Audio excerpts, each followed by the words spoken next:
The preservation of and increased access to the 92nd Street Y Humanities Audio Archives is generously funded by the National Endowment for the Humanities. It's a groundbreaking work that sheds light on our government's most guarded secrets and reveals the creative side of computer science. Tonight he'll tell us about his research on that book, as well as his other popular books, Hackers, one of the first and most popular works about the digital age, and his other books, Insanely Great, Artificial Life, and The Unicorn's Secret. He began his education at Temple University and then got a master's in literature at Pennsylvania State. Afterwards, he worked as a freelance writer for New Jersey Monthly and Rolling Stone, The New Yorker, New York Times Magazine, Harper's, Esquire, and many other publications. He covered rock music, sports, and crime, as well as technology. He's been a finalist and winner of the Computer Press Association Award for the Best Columnist more than anyone in its history, and has also won a Clarion and an Investigative Reporters and Editors Award. Currently, he's Newsweek's chief technology writer and has been a contributing writer for Wired since its inception. Please welcome Steven Levy.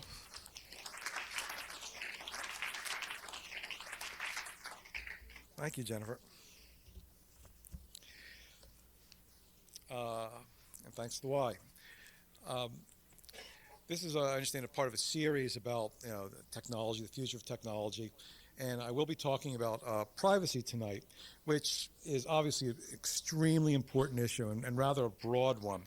Some people think that in the internet age, the problems of privacy are so daunting that we should essentially just throw in the towel and forget about it. Scott McNealy, who's the CEO of Sun Microsystems, was asked about this about a year ago. And he just laughed. He said, privacy, you have no privacy and won't have any privacy. Get over it. Now, forgive me if I'm sort of reluctant to embrace the words of this libertarian billionaire, but I think there's more to the story. The one thing we can take from Scott's statement is that in this digital age, privacy is a really, really tough problem. But I actually have some good news about that tonight. And it's involving the field, as Jennifer said, that I just wrote about, which is cryptography, which is the practice of using secret codes and ciphers to encode information. Now, there's another kind of privacy that is also a very knotty problem that I'm not going to talk too much about tonight, and that's the kind of privacy that occurs on the internet when things aren't scrambled, when information is passed on by you to websites, and the websites then might exchange with other websites and compile a digital dossier about you. And that's something which I think is a battle which is just beginning to heat up now, and it's a battle I think that's going to take a lot of regulation. And it's going to be a long, hard struggle. But just about 10 years ago, cryptography was even in an earlier stage in its struggle. And as a matter of fact, I first started getting interested in this battle at about 1992, which in internet time is quite a long time ago. And I was looking around for a topic to write my next book about. I had just finished a book about artificial life, and was casting around for another project. And I went to this conference in Washington, D.C. called the Computers, Freedom, and Privacy Conference, and sat on this panel discussion there about this subject called cryptography, which was interesting to me, but I'd never really given a lot of thought to it. But what happened on this panel was really kind of interesting to me. It really intrigued me. On one side of the panel were people arguing that this arcane technology should be liberated, should be freed, and it's going to help us all. And one guy speaking on behalf of cryptography, encryption technologies, was this fellow named John Podesta. And he was speaking on behalf of the Electronic Frontier Foundation, which, as some of you might know, is an activist group dedicated to digital liberties, which at the time of its inception was sort of a bizarre term, but I think we've all come to know as freedom in the internet age and freedom of speech carried over to the world of cyberspace and other things like that. And Podesta was arguing that we need this technology, it's important to us. On the other hand, there were some people from the United States government And they were painting a much darker picture. They were saying that if these tools of cryptography were given to the world, were like allowed to run free, it would be a big threat to our national security. We'd all be in danger, and we've got to stop this. And you folks should grow up and realize that we're right. Now, remember, this is 1992. There was a presidential election taking place then, and obviously Bill Clinton won that election, and John Podesta, who had been working for Bill Clinton at that point, joined the administration, and within a few months was arguing the other side of the case. He flipped over to the government side, and indeed, until recently, Podesta was Clinton's chief of staff, all the while arguing with the Clinton administration, saying that this stuff should be held back. But nonetheless, I was very taken by that discussion. There's a few things I always look for when I want to write a book. One of them, of course, is that the subject should be sort of important, because you don't want to write a book about something which is trivial, obviously, and you want something which is going to be important not only at the moment you write it or when the moment it comes out, but something that has lasting importance. I always like to think that the things I choose to write about, at least ideally, would be things that years and years from then, people might look back, and find the book in whatever form it's archived in the future, and say, gee, that's interesting. That's how that got started. So I wrote about computer culture and computer counterculture in hackers. And I like to think that somewhere people might say, gee, how did the computer counterculture get started? And they could read Hackers and see that. And I wrote a book about artificial life. And I think one day when we're all controlled by robots and robots are, enslaving us, people might find that and say, well, how did that get started? And they could use artificial life if the robots give them some space to read and find out how that works. And it's every author's nightmare, really, that you write something and then within, like a few months or years, the thing just fades from discourse and isn't as important as when you wrote it. I think remember that movie Back to the Future, where the guy had this picture of his family and he had to go to the past to preserve the family, and as he flubbed in his efforts to do that, to make his mother meet his father, whatever his task was, the little pixels in the picture showing him and his brothers and sisters would drop out of time. And it's every author's nightmare that happens to your topic, that the relevance phase in your book is just sort of some strange curio of things that don't matter anymore. But I sense that cryptography, just from that discussion, wasn't something like that. Was something that was going to be important, is going to continue to be important.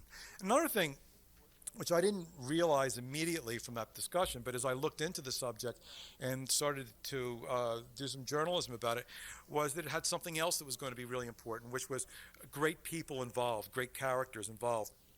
Now, when I write a book, I try to tell it, even if it's something scientific or technological, through the people I write about. And the people, to me, have to be really interesting. Not only to keep it interesting for me when I write it, but keep it interesting for my readers. And I think that technologists are like artists when they come up through breakthroughs, and just as artists have their works express who they are, their personalities, I think the same goes for scientists and technologists and even computer hackers. So it's important for me to say who people are. So as I started looking into this, I came across some great characters, and that was really helpful to me. Now, one thing that I didn't think would happen, though, is that I would write a book that started like this one starts. And this is the only part of the book I'm going to read, actually. Mary Fisher loathed Whitfield Diffie on sight. He was a type she knew all too well, an MIT brainiac whose arrogance was a smokescreen for a massive personality disorder. The year of the meeting was 1969. The location, a hardware store near Central Square in Cambridge, Massachusetts. Over his shoulder, he carried a length of wire, apparently destined for service as caging material for some sort of pet. This was a typical purchase for Diffie, whose exotic animal collection included a 9-foot python, a skunk, and a rare genetta, a furry, mongoose-like creature whose gland secretions commonly evoke severe allergic reactions in people. It lived on a diet of live rats, and at unpredictable moments would nip startled human admirers with needle-like fangs. An owner of such a creature would normally be of interest to Mary Fisher. An animal lover who at that very moment had a squirrel in her pocket. At home, she also had a skunk, as well as 2 dogs, a fox, a white-winged trumpeter bird, and 2 South American kinkajous. Diffie saw she was buying some cage clips and abruptly focused his attention on her. In future years, Whit Diffie would be known, extraordinarily well known, as the co-discoverer of public key cryptography, an iconographic figure with his shoulder-length blonde hair, Buffalo Bill beard, and bespoke suits by London tailors. But back in those days, he was a wiry, crew-cut youth with the angriest face I'd ever seen, Fisher says, and immediately began peppering Mary Fisher with questions. You keep exotic animals? Then you'll need this, and this, and this. He took things out of her hands and put other things in as he lectured. His rudeness appalled Mary, but she hadn't yet cracked his code. Now, a couple people have commented that this is sort of an unusual opening for a book about a rather arcane subject, mathematical subject, technical subject like cryptography. Now, as it turns out, the story, the romance between Whit and Mary does have a direct impact on what I think is the most important breakthrough in 500 years in this field, ancient field of cryptography. Actually, some people, since I started talking about this, have corrected me, and they say they believe it's the most important breakthrough ever since the invention of cryptography that Whit was involved in.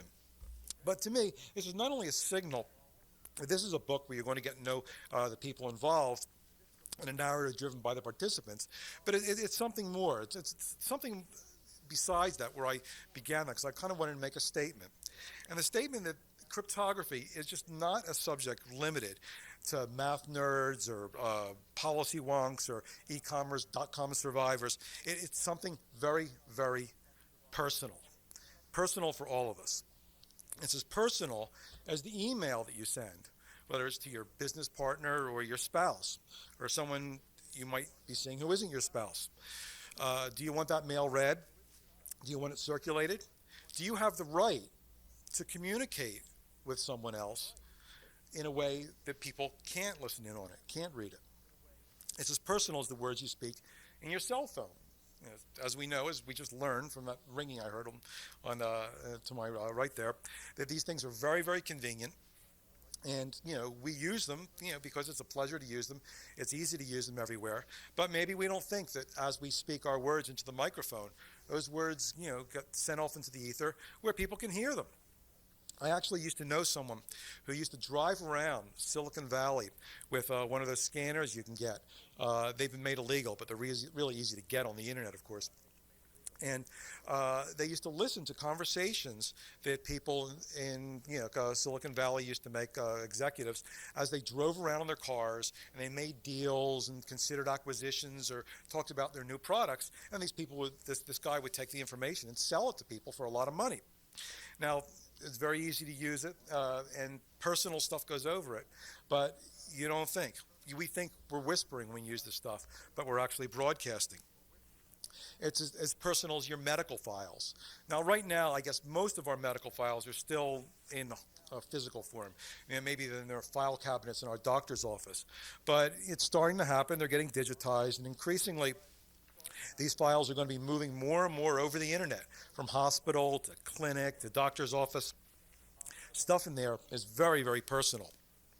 You want someone to know if you have cancer, if you had an abortion, personal stuff, and stuff that will be available to anyone with an internet connection from Russia or Duluth, Minnesota, who's just browsing around in medical files. It's as personal as your money. How much you make, whether you get to keep it, and whether it can be traced down to the penny, every penny you spend. The point is that in this digital age, cryptography, this ancient field, that wound up becoming the province of intelligence agencies and diplomats and the military, is not just limited to those people. It's not just part of our businesses anymore. It's part of our lives.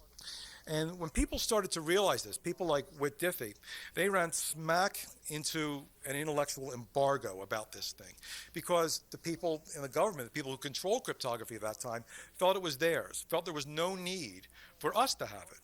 We wouldn't need it. And it's that clash between the people who realized early on that we were going to need this, that this was personal stuff, this wasn't stuff that belonged just to them, the clash between those people and the people who wanted to keep it to themselves, who thought it was important, to keep it to themselves, that felt that, if you want to look at it kindly, they felt that they would be putting society in danger by letting it out, and wanted to keep it to themselves. That clash between those two forces really was the central clash in crypto. And that's what I sensed when I went to that conference in 1992. Now, obviously, this battle took place over a long period of time. But I start, again, with Diffie. Diffie is just this great character, that doesn't come along too often in a journalist's life. He was born in Texas, and kind of a strange kid. He didn't learn to read till he was 9 or 10.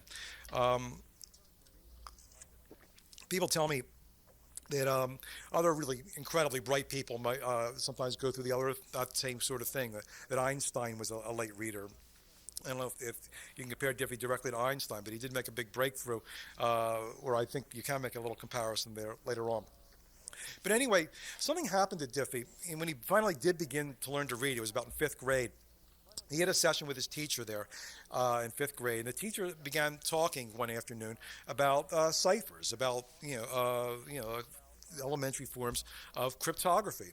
And Diffie was one of those people, and there's just a group of these people, maybe there's some of you among them, who just went nuts when the teacher started talking about that, and got very, very excited.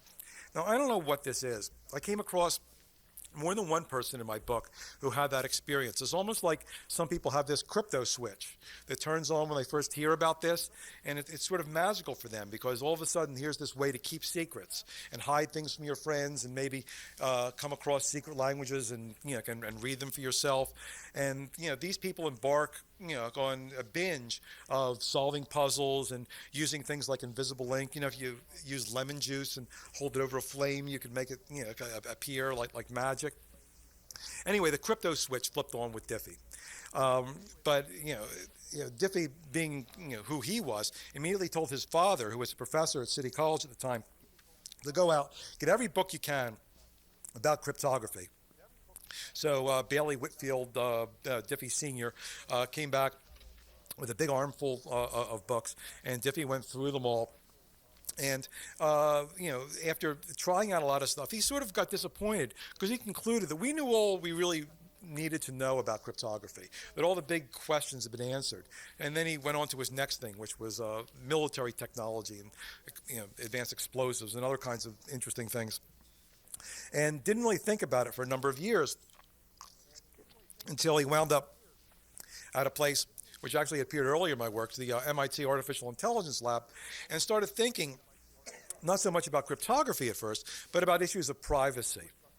Now, things were interesting at the MIT AI Lab, and I wrote about this in Hackers.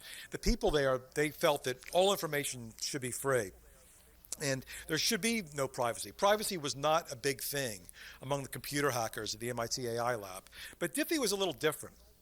He was concerned about that. He liked to keep secrets. He was a big fan not only of breaking into safes, but of collecting safes. And in future years, he actually did collect safes as a hobby, because it was something about it that appealed to him. And I think it was the idea of secrets, of keeping secrets. And what really bugged Diffie was something they had at the security at MIT, the way they kept it there. And it was like most computer security systems, a password system. And you had a password, and you used the password to get into your files, and the password protected access to them, which is fine. You have your password, that's your protection. You keep your password, and no one else gets to know the password, right? Well, actually, someone else does get to see the password, and that's the person who's in charge of the passwords, the guy who's the system operator of the computer. And this really bugged Diffie, because he felt, gee, this is my privacy. It's not a deal for someone else. And even if this happens to be like a nice, fella or a nice woman who's in charge of keeping the passwords, can you really trust that person? How far can you trust that person?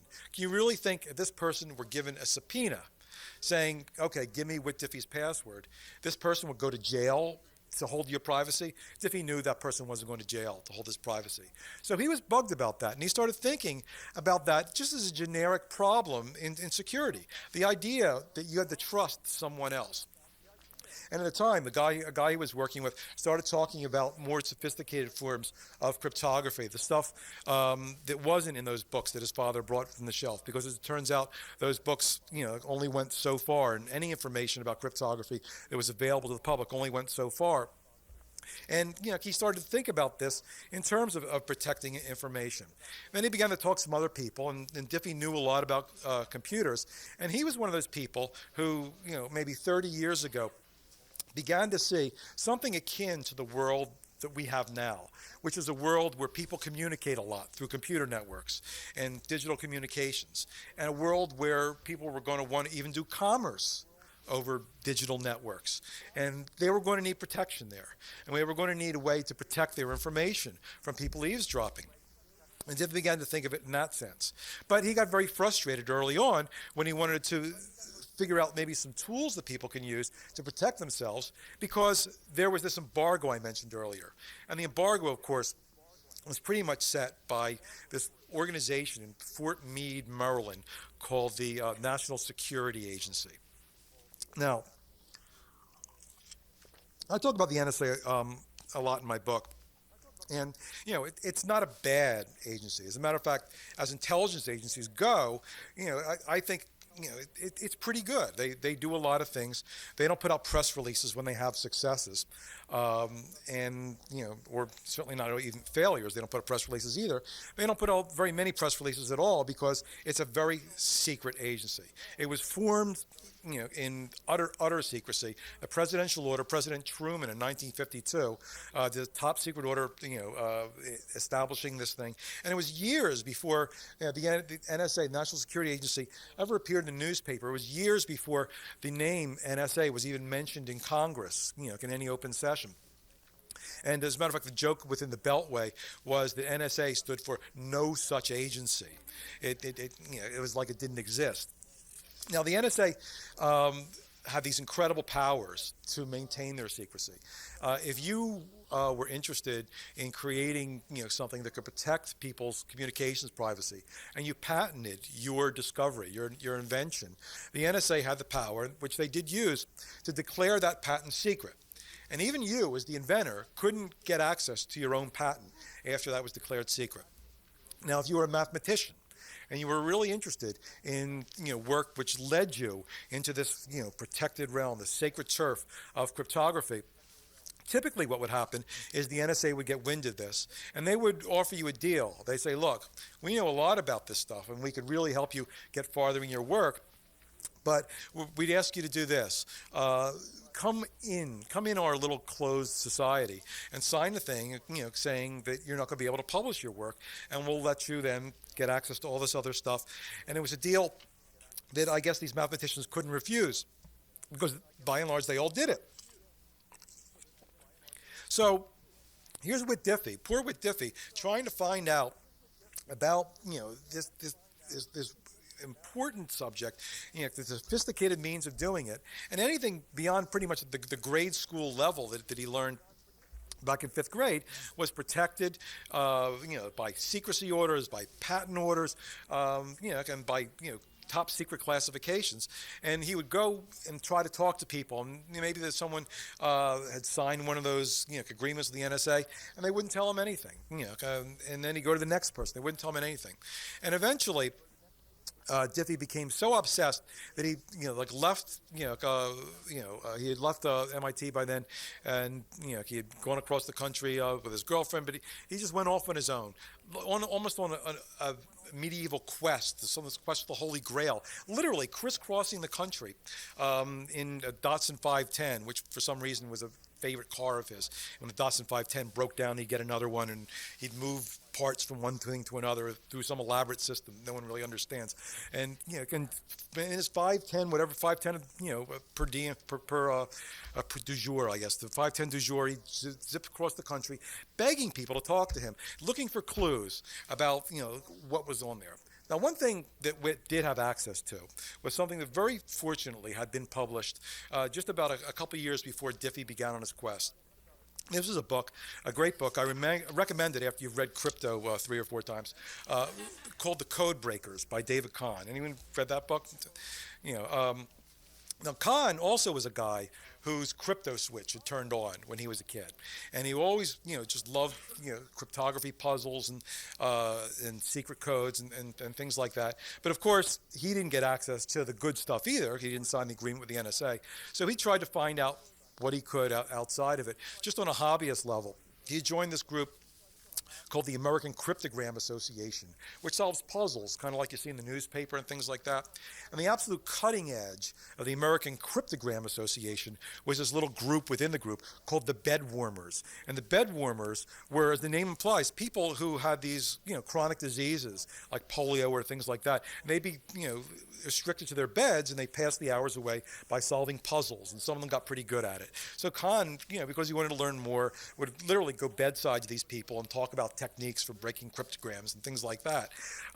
He couldn't get access to some of the really great works by, a guy named Friedman, who, did all these great frequency analysis and things like that to break these puzzles, because, of course, these top secret things. Friedman had been with the NSA. He was like the godfather of the NSA, and this stuff was all, behind the closed walls, behind the triple electrified fence at Fort George Meade, Maryland. So Kahn was interested in this on the hobbyist level. He didn't go into it professionally. He became a journalist, but he got intrigued again in 1960 when, one of the first times the NSA's name came out in the public, a couple people defected to Russia from the NSA, and Kahn saw an opening to write about it and suggested that he write it for the New York Times Magazine. And he said, okay, and he did. And then he immediately got a proposal to write a book out, and a couple publishers were interested, and he sold it to a publisher and began writing a book, which he thought would be like a modest little book about what's happening in cryptography. But as he looked into it, he realized that no one had written a great definitive history of the field, which has this terrific storied past back from Roman times and through the great intrigues in the Vatican during the Renaissance. And so what he thought would be a couple chapters about the history of cryptography developed into about 1,000 pages of the history of cryptography. So he wrote this book, and he did give a chapter in it about the NSA. He did a lot of legwork and did the best account of the NSA to date in that book. Now, a few months before the book was published, his publisher got a visit from this guy named Lieutenant General Marshall Carter, a guy whose name had never appeared in a newspaper, but he was then the head of the NSA. He went up to New York to talk to the publisher of Little Brown, I believe, to ask him essentially to kill David Kahn's book. They said this is going to be a threat to the national security, and it was something that had to be stopped. And he also said some nasty, untrue things about Kahn in order to convince the publisher, that this book shouldn't be published. Well, to the credit of the publisher, Little Brown did not cave in. They did publish the book. Now, Kahn actually was talking to me about this when I was researching crypto, and he says that he thinks the reason why the publisher didn't cave wasn't because the publisher, had this great backbone and was standing up for free speech and the First Amendment, but the publisher had some money invested in the book and didn't want to lose its investment. Knowing something about publishers, this rings true. But all that, when Carter said he couldn't get that, what he did ask for was 3 deletions in the book, which Kahn granted. He said he was happy to do that because then people wouldn't say he was a total traitor, and he went along to a certain degree. So anyway, I had occasion to think about the story a couple times because things are so different now as a result, a direct result, I think, of what Whit Diffie did, which I'll get to in a second. But the NSA is so different now because of Diffie's breakthrough and the things that have come since that I have to laugh a little. I went to this during the course of my research. I actually did talk to some people behind the triple fence, but they don't let you in to the NSA to talk to someone on those rare occasions when they interview someone. They ask you to go to this place, which is sort of on the grounds of the NSA, but I think, the way it's laid out, it's not officially on the grounds. It's called the National Cryptologic Museum. Has anyone ever been to the National Cryptologic Museum? I highly recommend it. If you're driving between Baltimore and Washington, you just take the exit. It says NSA, don't go here, and you turn off there, and it's next to a gas station. And the National Cryptologic Museum is really the NSA museum. And it has really fascinating stuff in there. You could buy NSA paraphernalia. I got an NSA umbrella there and a T-shirt. And the other thing I got there was this National Cryptological Museum Children's Activity and Coloring Book, which is something that wasn't around, obviously, when Whit Diffie was doing his work. There's an interesting puzzle. How many different words can you write using only the letters of the word cryptography? And of course, as I said, it's a coloring book. You can color in things. Here's someone doing signals intelligence. You could, the color this, and here's someone, in the basement of the NSA, picking up signals from some Russian mafioso's cell phone or something, and you can color. And this is interesting. This is the German cipher machine Enigma. Actually, they have a working Enigma machine in the museum. One of the few that really works. But here it is, in the kids' coloring book. You can kind of, look at this, which is sort of ironic because at the time Diffie was going around the country, the news that we had broken this Enigma code, which enabled us to win World War II, had not yet been made public. It was still a secret about the Enigma machine. But here it is now, kids, break your own Enigma code. The other thing, which, there's another book, there's a little more advanced, called the National Cryptological Museum Activities Book. And I thought that was interesting because one of the things in here is they have a little quiz called Famous People in Cryptography from the museum's exhibits. And one of those people is David Kahn. It says, wrote the Code Breakers. It doesn't say we tried to kill his book. So I thought that was something different, that didn't exist back then. And there's something else that happened just a few weeks ago also made me think of Kahn's experience. Maybe some of you saw there was an excerpt of crypto in Newsweek where I work, which is quite a coincidence. And working at Newsweek, I'm familiar with the people working in the art department. I wanted to make sure that they gave this thing a very nice layout. So we, talked it out how we might do it. We thought it'd be really nice to do a photo gallery of some of the people in crypto. And we picked this great photographer named Brian Smale to go around the country and take pictures of some of the people in crypto, like Whit Diffie and Phil Zimmerman, who did the PGP program, the Pretty Good Privacy program, and Ray Ozzie, who invented Lotus Notes and was one of the first people to use it commercially. And I also thought it would be a good idea to get a picture of this guy named Clinton Brooks, who is not too well known, but I tell the story in the thing how he's the father of Key Escrow, which was the government's system of solving this dilemma that I referred to. And one of the parts of this Key Escrow thing was this thing called the Clipper chip, and Clinton was the father of that, and he's at the NSA, and I hope I deal with him sympathetically. I really didn't want to set him up as a dark figure or anything, because I think in his own way he did this for patriotic reasons, and had a idealistic vision. So I thought it'd be great to get a picture of him, because that would be a little unusual. So I told the art director, the photo editor, that call up the NSA and ask if we could shoot Clint Brooks. So he did, and about 10 minutes later, I'm sitting in my office and I get a phone call. It's from the public relations office of the NSA, which, if you think about it, is sort of a twist in itself, right? Yes, they do have a public relations office, and over the years I've dealt with them. Typically what they like to do, like to have journalists do, is not ask questions directly, but fax them questions, and then they will fax you answers back, not attributed to any sole person, but by some committee, which seems to exist solely to send back answers that it's impossible to extract anything from.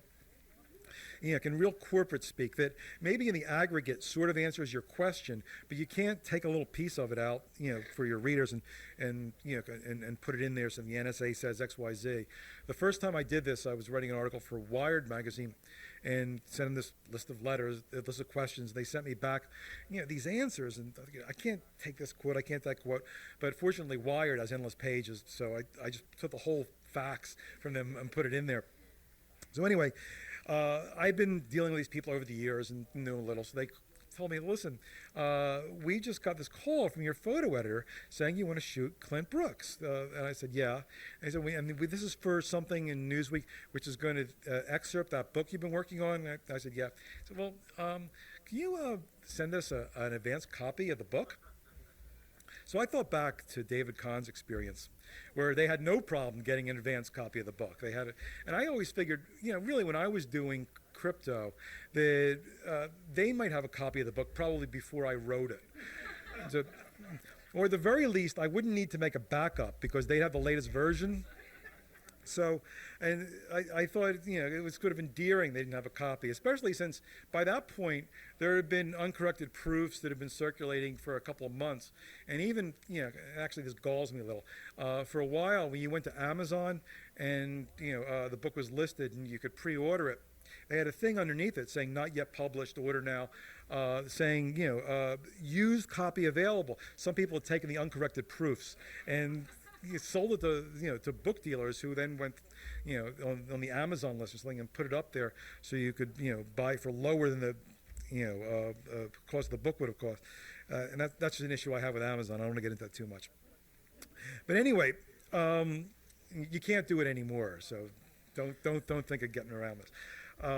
Anyway, what changed this? What made the NSA different? What made things different for us was with Diffie's big breakthrough, which he made with a guy named Martin Hellman, who was one great clue that someone who wouldn't talk to him about cryptography did give him somewhere along the line, saying there's another guy who's thinking the same things you are named Marty Hellman. Now, I just want to briefly explain what this breakthrough was. Let me ask first, how many of you know about public key cryptography? Okay, a good number there. So I won't go into it in too much detail, but it's just so great that I'd love to talk about it. Before with Diffie, before he started thinking about this thing, there was only one way to do cryptography, and that was this. I've got a message that I want to send to that nice fellow who's selling my book at the back of the room. And, it's a secret message, and I don't want anyone else to read it. So the question is, how do I send this message back to this fellow so no one else can read it? So I take my message and I scramble it in a way that's going to be difficult to read. And the means I do this is by something called a key, which is sort of, a recipe for how this thing is going to be scrambled. It's part of a mathematical formula that, it once it's, executed, changes my original text, my plain text, to something unreadable, called to people in the middle, called the ciphertext. So I do this, I use this key with this formula, and if I'm doing it with a computer, I won't, have to get my hands dirty. The computer will do the work. But if I do it by hand, I do it by pencil, whatever happens, I have this scrambled message, and I give it to you, and you might want to see what it is, but you look at it, and you can't make heads or tails of it. And you pass it back, and no one's going to understand what it is until it gets to the fellow in the back. Now, how's he going to read it? Well, he reads it the way traditional cryptography is, because beforehand, we had an exchange of this key, and he has the same key. And this same key does the process in reverse. It takes this scrambled, seemingly unreadable gibberish and transforms it back by using the same formula. Okay, great. But there's a big problem with that. First of all, we had to meet outside and exchange this key securely. So you could think of the problem that over the years the military had, and you had with diplomats, in that when you send your diplomatic mission out there, you had to store all these keys. Say, this is the key we're going to use this day, this is the key we're going to use that day, and by having this information around, obviously you were vulnerable to someone taking that information, stealing it, selling it to someone else. There's another problem. If you start to think about the things that what Diffie was thinking about, which was we're going to have a thing where just plain people use this, need to protect their information, and not just the military, we're going to have a situation where everyone's going to want to communicate with everyone else. People are going to want to communicate with businesses. Businesses are going to want to communicate with people. I want to communicate with you, and you're going to communicate with, with him, and in such a way that there's not going to be a chance to exchange keys. If I want to, buy something from EddieBauer.com, I don't want to have to schlep all the way over to Eddie Bauer and sit in a room and exchange our keys like we're like exchanging little blood oaths or things like that. I want to be able to do this in a way where I don't have to meet the people first. So this was this big problem. No one else really thought it was a problem, incidentally, because this was just the way things were in cryptography. And maybe one advantage that Diffie and these other people, his colleagues had, in not getting access to the good stuff is they could take a fresh approach to the problem and start to think about problems that other people hadn't even considered before. So Diffie came across a brilliant idea. This is where I could compare him to Einstein a little, in that you could say that Einstein came up with these ideas that wound up splitting the atom. Well, Diffie came up with these ideas that wound up splitting the key, splitting that single key which did both things, the scrambling and descrambling. So what happened was, in Diffie's idea, everyone, instead of using one key to be attached to a communication, to a message that does the scrambling and unscrambling, each person, it's personal, right, has a key pair, their own key pair. And these things are like separated at birth, these parts of this key pair. And one part of the key pair you can give out to anybody. I can give it to everyone in the room. I could publish it. I could put it in a book. I could put it on my website. I could wear it on my forehead. It doesn't matter if everyone has it. It's good if everyone has it. It doesn't compromise the security of what we're going to do, one iota, by giving away this public part of the key. Okay, the other part of the key is my private key, right? And and you can't get my private key until you pry the fingers from my cold dead hand, right? Because this is my key. It only belongs to me. No one else gets it. No one else has it. And it's who I am, really. It's my identity, which is on this. So the guy in the back, he also has his key pair.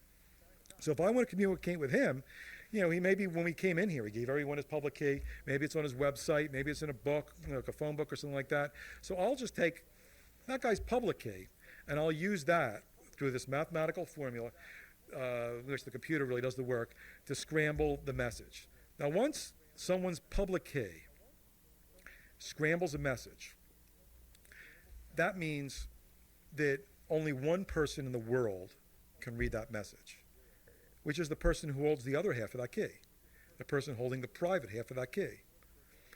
So you have a key pair. There's a public key of it. I have your public key. I use it to scramble a message. I give it out to everyone. No one can make sense of it except you, because you've got that private half of that key. So if you think about it, that enables everyone to communicate with everyone else. That enables me to be able to communicate with eddiebauer.com. It enables my browser to communicate with them. Because now we're freed of that problem of how are we going to get together and exchange those keys and to worry about it and meet beforehand. So that's that first part of this big breakthrough. The second part, which is equally neat, is something that happens just with this private key. Now remember, this is my private key, only my private key. So in a way, it's sort of like a seal. It's the Steven Levy seal. When I perform this mathematical function with this private part of the key, PAL, it's my seal, and anything that I scramble with the right mathematical formula with this is certifiably only from me. It's like my signature, and it is my digital signature. If you do this in the right way, you have the right functions, which indeed were found. So this does something else. Now we could have contracts electronically, and we could do all sorts of other things. And something very interesting happened. After Diffie came through this breakthrough, and he sat down with Marty Hellman, and they published a paper about it, and the paper came out, people got excited about it. 3 guys at MIT thought, gee, how can we make a really great implementation of this that that everyone could use? So they worked on it for a few months, came up with the RSA system, using their initials, which is something we use today. Other people saw their paper, built other things on top of that. And soon, within a few years, there were people who never thought about cryptography before, mathematicians, computer scientists, engineers, coming up with amazing breakthroughs, things like zero-knowledge proofs and digital time stamping and all sorts of other, mental poker, ways you could play poker, over the telephone, and all sorts of amazing, seemingly magical things all coming through that one breakthrough. And this was really amazing because what had happened was from that breakthrough there, this community formed, and soon it became commercialized and began to get out in the hands of people. And, and that all came from this work being done in the open. Now, as it turned out, and I learned this sort of late in the research for crypto is that Diffie was not the first person to think of a system like this. It had actually been thought of first by this guy named James Ellis, who was sort of an interesting figure in his own right. And he worked for an organization called GCHQ, which was the English version of the NSA. And he came up with this idea, and the people at the GCHQ thought this was wacky. This was totally nuts. How can you have part of a problem, a cryptographic system which is open? He called it non-secret encryption, which really made them feel very warm and fuzzy, right? That they hated that idea. How could something be non-secret? So they distrusted it, and then even a couple of years later, when a couple of young people at GCHQ figured out the equivalent to what Diffie and Hellman came up with in their protocol called the Diffie-Hellman key exchange, and the RSA, some guy in one night came up with something that was equivalent to the RSA before RSA was invented. Still, GCHQ and the NSA looked at it and they thought, this stuff's too risky, it's too wacky, we can't go with it, we'll bury it.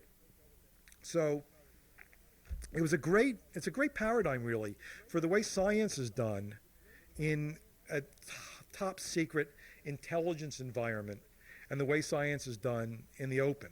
Things are done in the open, people build on it, and it's something for all of us. But if you have an environment where science is done in secret, you can come up with something great, and nothing can come of it. So I just found that to be, it's a great paradigm of things in a closed community and an open community. Anyway, so when this community came up and kind of started being commercialized, that's when the government came down on there, and that's really the conflict that just weaves in and out of the book here. I'm going to say a couple other things before I throw it open to questions. One is, during the time I wrote this, the outcome was far from decided, and it was during the time that I was working on this book that the Clipper chip first came out. And the Clipper chip, as I said earlier, was the government's scheme to resolve this conflict between what was becoming clear even to the government that the people needed a way to protect their information, and the fear they had that if people encrypted their communications, the bad guys would run amok. They would terrorists would be able to communicate in a way that we couldn't eavesdrop on them, and child pornographers and money launderers and drug dealers would have these virtual preserves the government couldn't listen in. So the government came up with this scheme called the Clipper chip, of the key escrow, and the Clipper chip was the implementation of it, where essentially they said, okay, you could have your strong, privacy.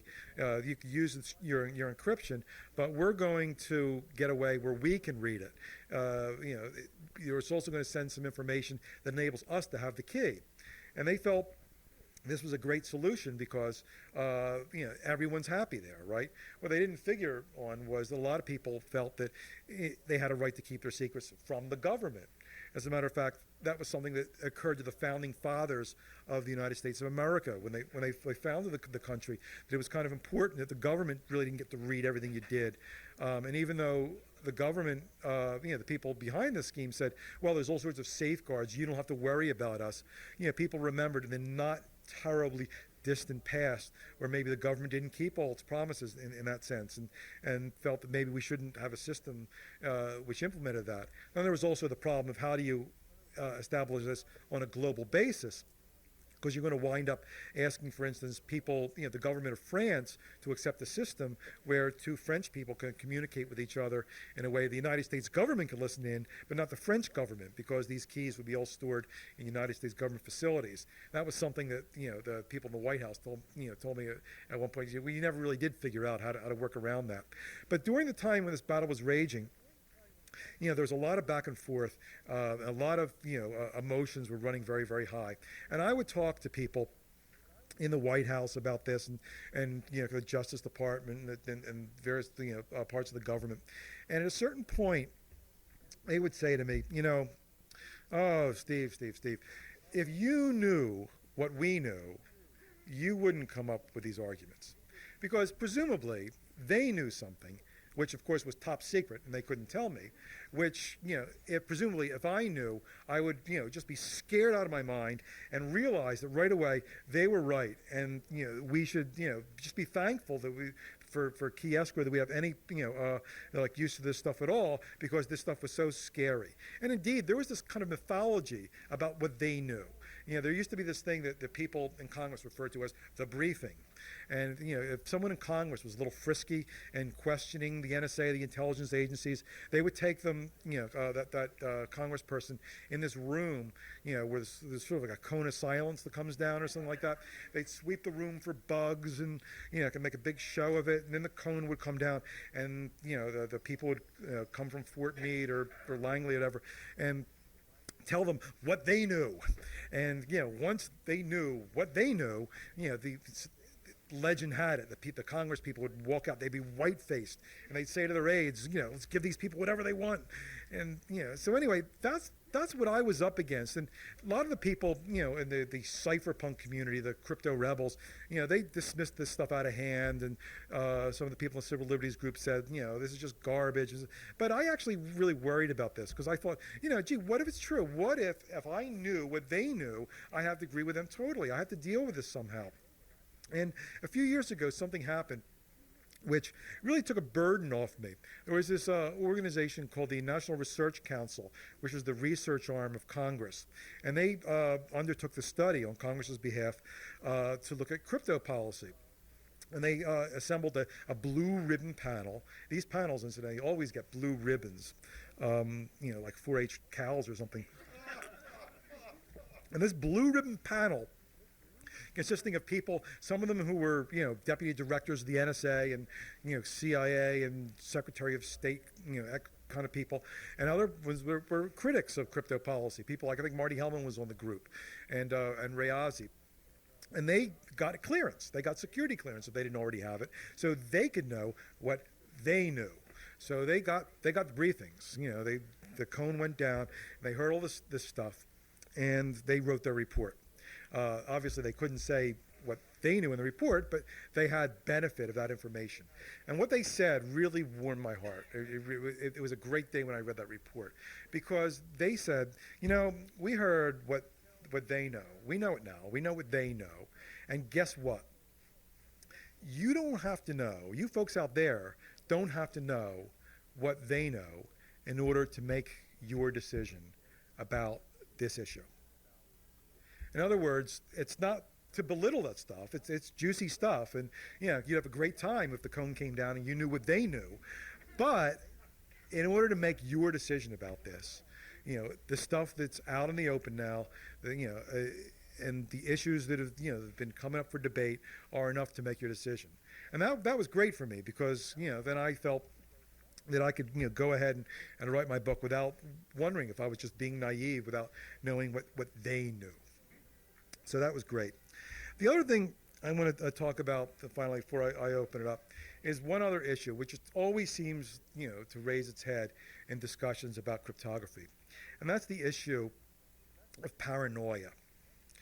Now, it just, when you talk about intelligence things, particularly about cryptography, it just seems to be everywhere there.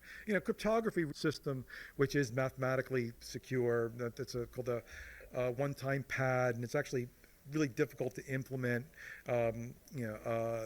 properly, and it's not something that you could easily use in a system. But aside from that, in the systems we use, you can't really know 100% if they're secure or if there's a backdoor built in there. So every time someone comes up with a system, there's always this little group which says, oh, that guy Phil Zimmerman who came up with PGP, double agent, there's a back door in there. Or, the guy Jim Bidzos who came out with RSA, who's a big critic of the NSA, I think he might be working the other side there. And, it's just so there's always this element, because there's no way to refute it, of paranoia there. And when you're a cryptographer, paranoia, I think, should come into your thinking. Because if you're trying to make a code, you have to anticipate an attack from any angle. Even the most subtle pattern which comes out in the ciphertext, in the scrambled text, could be a clue that like a really smart code breaker, really dedicated code breaker. And believe me, in Fort Meade and other places, there are dedicated and smart and code breakers with lots of resources can go and use that to break the code. So if you're going to make even a halfway decent code, you have to be able to anticipate and stay up at night thinking, can they come at it this way? Can they come at it that way? Did I do this to plug that hole? Did I do that to plug that hole? So maybe you don't have to be a paranoid, but I think it certainly helps to adopt a paranoid mindset. Incidentally, this was sort of a challenge in some of the people I talked to, in doing crypto, because, obviously I'm not saying these people were paranoids, but they were people who were used to adopting a paranoid mindset. And here I am asking them to share their secrets with me, their privacy with me. And sometimes it's a challenge. One guy I talked to, I remember one incident, I talked to this guy who really is a hero to me, named David Chaum. This guy Chaum, just a few years after public key was invented, came up with some really brilliant ways to implement this in a way that you could preserve your anonymity. And his big specialty actually started with voting systems, which might come into play, I hope, maybe on the next election. But he came up with these forms of digital cash. Now, digital cash is going to be a fascinating field. Essentially the money in our wallets will be placed by strings of bits, which will, presumably be more secure than paper money, harder to counterfeit. But the question that Chaum immediately glommed onto when he was inventing this is, gee, if everything's electronic, can this all be traced? Can every penny we spend, be traced? And, what if we want to spend it on things that we don't want folks to know about it? Go to an adult bookstore, or maybe do something that isn't legal, or things like that. Or maybe you just don't want people to know how you spend your money. Is there a way to do this anonymously? And he actually figured out a way to do this. And he started this company called DigiCash, which would do these systems. So I, of course, wanted to talk to Chaum because he's a brilliant guy and a fascinating guy. And he had this company in Amsterdam, DigiCash. And I went out there to talk to him, to do a story for Wire, but also get a lot of other information for my book, about Chaum. So the day after I went out to see his company, which was a great experience, we arranged to spend the next day talking the entire day. I would, just get hours and hours and hours of interviews with him. So I showed up this cafe in Amsterdam. Our plan was we'd go from cafe to cafe and just talk. I'd, ask him everything. And, I had my stack of tapes and lots of batteries, because you have to be paranoid a little when you're a journalist, and put the batteries in after every tape. And, and I have my notebooks and all my stuff out, and I'm sitting there, and there's David, shows up in his Birkenstocks, and we're ready to go. But Dave says, well, before we start, Steve, I have to tell you something. And I said, what is it, David? And he said, these people say these things about me. They say that I'm some sort of privacy nut. They say I'm some sort of paranoid. That, the reason why I'm doing this is because I'm like over the edge on these issues. But let me tell you, that's not true. I'm not a privacy nut. I'm not a paranoid. I'm a businessman, and I'm doing this because I want to give people an alternative. Whatever they do, that's fine with me. But, they could do digital cash that's traceable. They could do it that's anonymous. No sweat off my back. But I just want to give people the alternative. I'm not a privacy nut, et cetera, et cetera, et cetera. So yeah. Okay, fine. So we're going to start the interview. So I said, okay, let's start from the beginning, David. Where were you born? Where'd you grow up? He said, I can't tell you that kind of information. So we finally did open up to me, and a lot of people did. But I always wound up thinking about paranoia in a broader sense, from not only from the cryptographic sense of privacy, but the other kind that I mentioned earlier about what happens to your information when you give it unencrypted and people use it afterwards. And that is, in this digital age, I think actually the public has to be paranoid about what we do, about how we exchange our information. And fortunately, the story I tell in crypto reached a point where we could begin to think about not being so paranoid about what happens to our information as it moves along, how our information can be stored on our computers. So if we lose our laptops, or someone else gets into it, they won't be able to read it, because this battle reached the point where it wasn't just 2 years ago, where strong cryptography could be built into our systems. And now we're going to finally start to see this happen, so we don't have to worry about that. But in the other things, I think you have to be paranoid when you go on the web and you travel around. And even if you're, like a good, protector of your privacy, and you wipe your cookies from your browser, those things that kind of keep track of where you were on the browser, you still have to be paranoid, because the email you open tomorrow might have this little dot that you can't see on the screen, which is a web bug which tracks you around. And and these things are becoming popular, and they're still legal. So I think you have to be paranoid there. So so maybe that's another story, or maybe another book. I don't know, but I think the idea is that even though it was a privilege to cover this great battle, the fact is we still have to be vigilant, because just because you're a paranoid doesn't mean that they're not after you. Anyway, thanks a lot, and I'll take some questions. Yeah.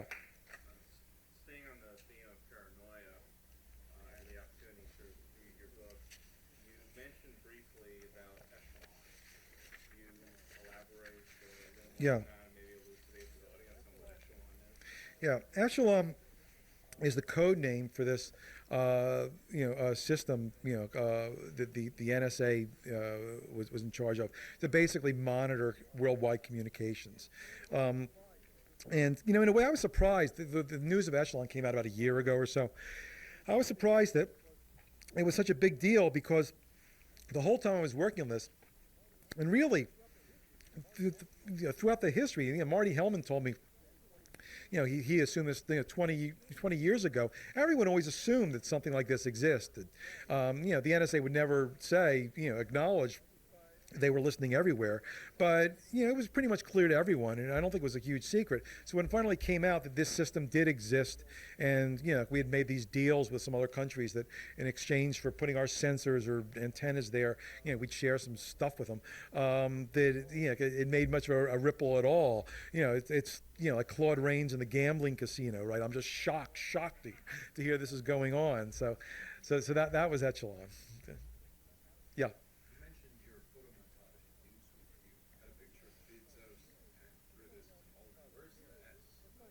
Oh, Shamir. It's funny. Shamir, he is private, and though he, I don't care about saying this. He was, very concerned about how, about being directly quoted in the book, and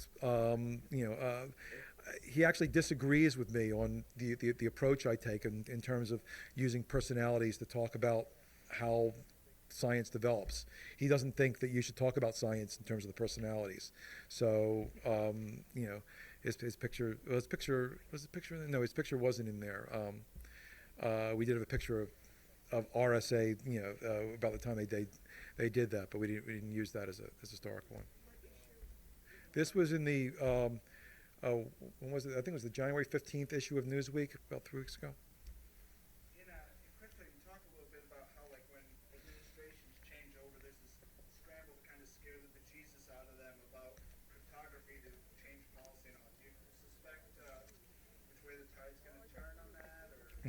Well, I think with the Clinton administration, that reached the conclusion, because the Clinton administration started out, as one person said, drinking the Kool-Aid. Once they got in there, but they then had to back down. And I think the Bush people are well aware, their advisors in the field of the history of this. I think so I don't think that they got these like wacky briefings to scare them during what they had in terms of a transition period. Though I think that the thing to watch out for would be the time, and I think it will happen, when some horrible act occurs and we don't know about it because the people planning it used encryption to mask what they did. Because I think when that happens, Louis Freeh will make a beeline to Congress to ask for stronger regulations on crypto, and it'll be interesting to see what happens then. Whether people say it's a trade-off we have to make with technology, or whether, oh my God, you're right.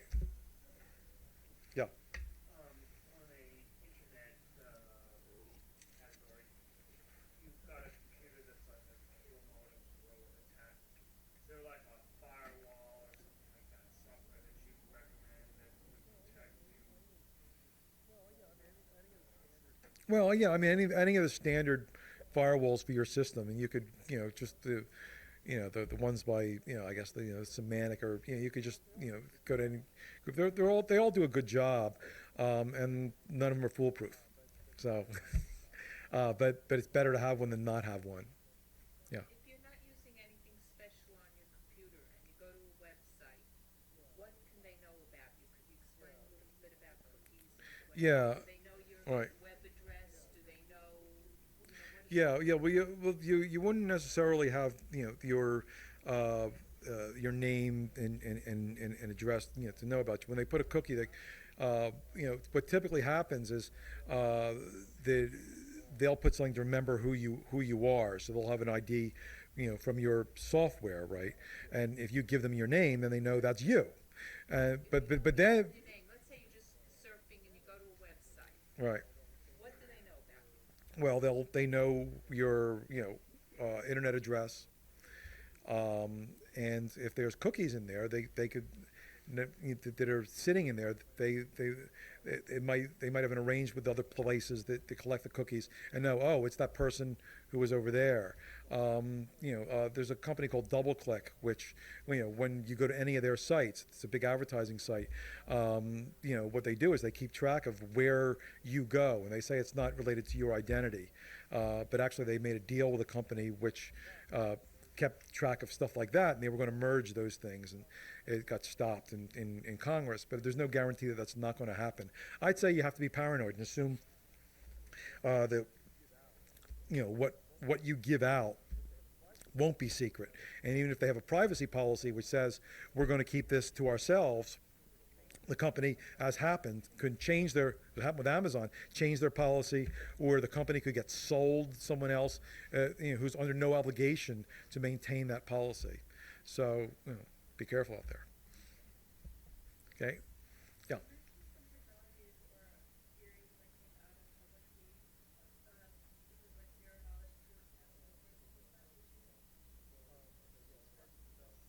Okay, yeah, the question's about, what other things that came out of it. And, well,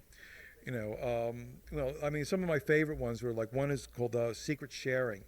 And that's a way to split up a key among a number of people. So you can come up with all sorts of different formulas to determine, how, what groups of people can read a certain message. It's sort of akin to the principle you have in nuclear weapons facilities, where two people have to have a key at once, or maybe you could have like a group of 7 people, and if you have 2 of the top people, they could do it on their own, and if it's like 4 of the bottom people, you could do intricate things. Another cool thing is something called digital time stamping, which is a way to send a message that actually verifies when the message was sent, in an irrefutable way. Yeah. What's the viability of this, of the Mr. Duffy's invention of the separate key system? How viable is it to really keep the work private? I mean, with the ability of the government to subpoena, for instance, Right. Right. Well, I mean, if you if you use it cleverly, the government, particularly in communications, won't be able to get that, because if you generate a key pair for a conversation, then they go away. The government can't reconstruct that. The government, if you have a key available in your computer, government could ask you for that. Because typically you have some sort of password or something to open, to verify it's you. And eventually you might have sort of a biometric. Your fingerprint can verify that it's you, and then that could kick in. So it could be pretty secure, to do that. So I think if it's done right, the government could have a tough time getting into that. One thing the government did recently do was a mafioso in Philadelphia was using PGP, and what they did was they put a sniffer, on his keyboard to actually determine what his password was when he activated it.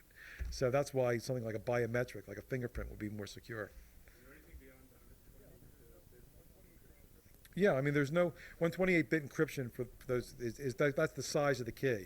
Obviously, the bigger the key, has the more combinations you have to try before you crack it. So, one way you could always crack a system is if you try every possible key combination. Of course, a 128-bit key, using the computers we have today, would take a few quadrillion years or something like that to go at it. But you could always make a bigger case, and then a lot of systems have opportunities to make keys as big as you like.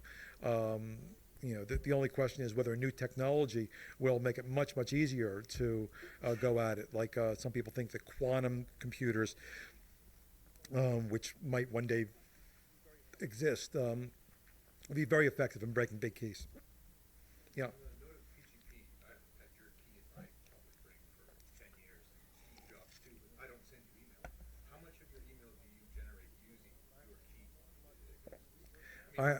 Not me personally, not much, and the reason why is because it's hard to use, and because it's a pain in the neck to if you're kind of communicating one way with a select people who have your public key on a PGP key ring, and that's why I think we're just beginning this era. Now that the government raised the white flag and is letting us export strong things, companies like Microsoft can build this stuff into the systems and do it in a way where everyone has it and everyone can communicate with everyone else, and that's when we'll be able to use it. The systems that that are going to be secure and they're going to be used are the systems where you don't turn on the crypto switch and say, okay, now I'm going to communicate securely, but it happens automatically. And there's already some programs that are emerging that are automatically, everything's encrypted, and that's the way you'll do it securely. Okay, I'll take one more here. I'm not sure whether I got this right, but a few years ago I was under the impression that you could get PGP from Finland or somewhere outside the United States, that it was a stronger version than it was available inside the United States. Well, yeah, if there was, I mean, when PGP came out, it was strong, and that's why the government put the guy, Phil Zimmerman, and the guy who helped distribute it under investigation because it was stronger than the government wanted. And then there was at one point where there was one version that MIT distributed that supposedly had a flaw in it, and there was something that came in there. It gets kind of arcane. To be honest, I didn't follow every twist and turn in that. And now actually Phil Zimmerman is concerned about the company which on the buying PGP, how strong they'll keep it and things like that. So that's part of that trust relationship that you have. Maybe you have to learn a bit about the people who distribute your crypto. Anyway, thanks again very much. It's been a great audience. Thanks for listening. For more information on the 92nd Street Y, New York, and all of our programs, please visit us at 92ny.org.